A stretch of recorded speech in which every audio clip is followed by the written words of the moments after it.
so glad I finally get to use the drama degree I got 38 years ago. Can I stay here for just a minute? Finding clients for your business. I'm so honored to be able to talk about this because this is just the basis of our entire business.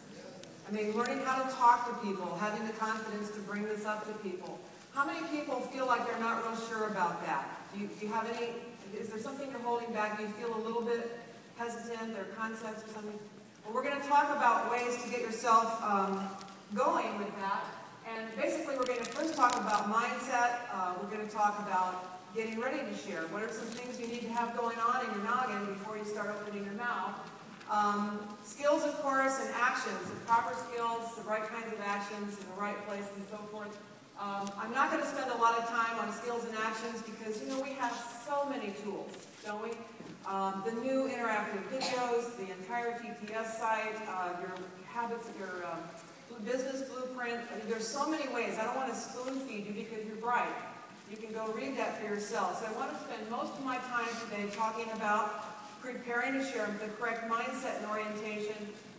I've got some, nothing basically I'm going to say is very original. I think I've been in this business 5 years and I've taken notes the entire 5 years. So I'm going to try to remember what I've learned and what's been working for me and talk a little bit about concepts as well and then finish with some follow-up. So mindset. Dan if you didn't have an idea that your why determines your actions after the last two talks, you might want to check your pulse, right? You can sit I've heard Dan say, and he said it in different words today, the single biggest determinant of the success of your business, which translates into getting out there and talking to enough people, is the size of your why. However, this slide is a little bit off. I guess this pointer doesn't want to. See this arrow?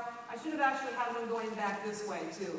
Because sometimes you start out with a smaller why, and that's okay. I did too. You want to help just a few people. I just wanted to help a few patients. But what happens is then you take a little bit of action, you talk to a few people, and wow, that's really cool. And somehow that connects to your values and aspirations. This is big, this feels good. This is what I really feel comfortable doing. And then the why gets a little bigger. So I then became, I went to a convention. Going to meetings, and this meeting, convention, leadership calls, all that stuff can also help develop your why and your reason for doing this. But I went one time and thought, oh, I could do this and maybe keep my kids from going into debt in college. So I did a little bit. Then I talked to a few more people, which made my why even bigger because I started helping coaches, and oh my gosh, this is so cool. So it does always start with the why.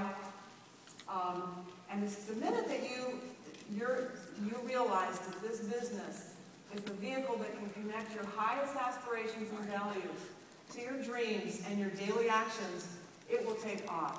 And the minute I woke up one morning and I realized the first thought I had in my head was my coaches and how I could help them. I knew I was hooked. And I mean, I have no fear at all of now getting out there and talking. You might think, oh my gosh, she's a doctor. She's got people coming to her. How could she teach? It's easy for her, right, to talk to clients.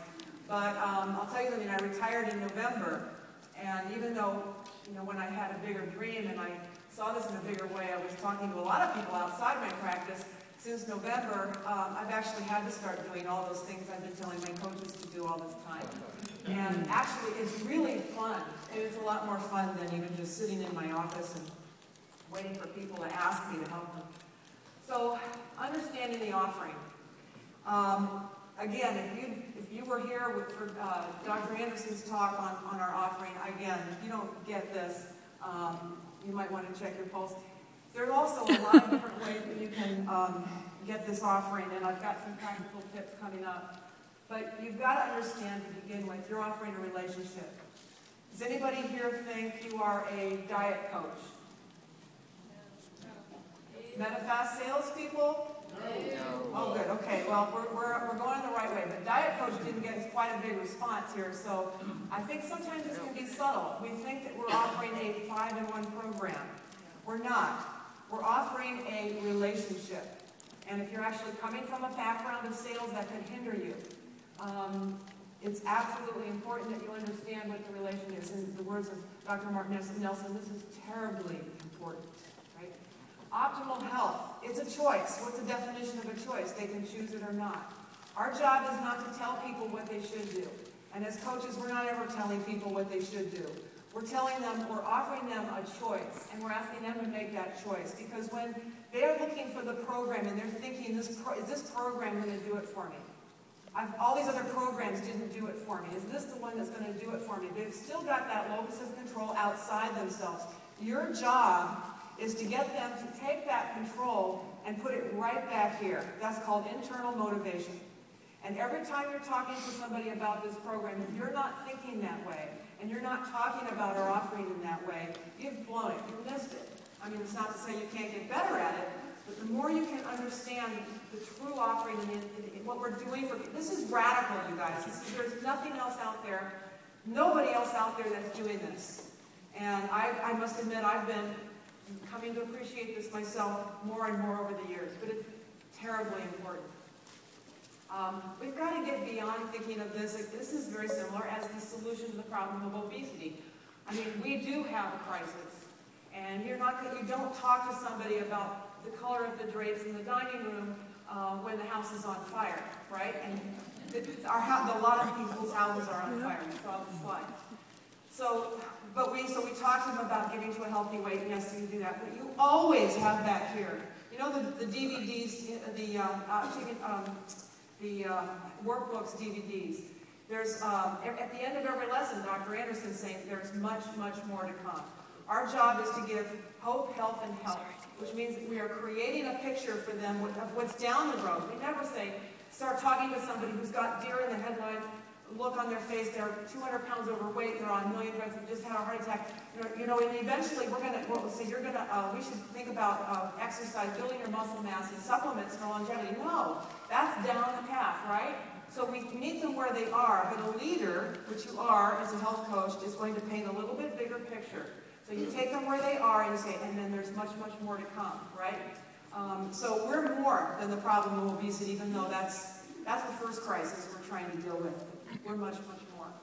Beyond the path, okay? If I'm walking down the path and I bring on a client, I say, come on, let me show you this path. And then I come back here and I'm over here and oh, good, you're doing great, you're great.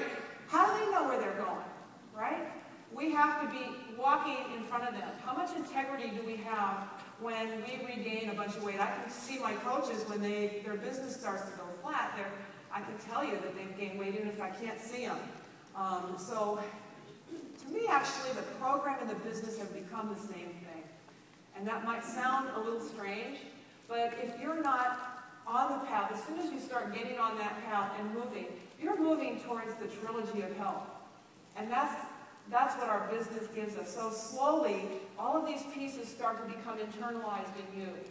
And how can you possibly be taking people further down that path if you're wandering around over here and I can't stay on the 5-in-1. Oh, I went off the 5-in-1. Now I'm on the 5-in-1. And, where's the integrity? It won't work, by the way. Practical tips. I've been back going through the business blueprint, different sections I'll go back and review, but I hadn't actually gone to the beginning in, I don't know, I hate to admit it, but like a year or more. Finally decided I'm going to start at the very beginning. Good Lord. Dr. Anderson, those first few pages, the prologue right before the table of contents called Breaking Through, they're brilliant. Some eloquent language on our mission and how we're different, how we're trying to break through this mentality that he was talking about that's out there.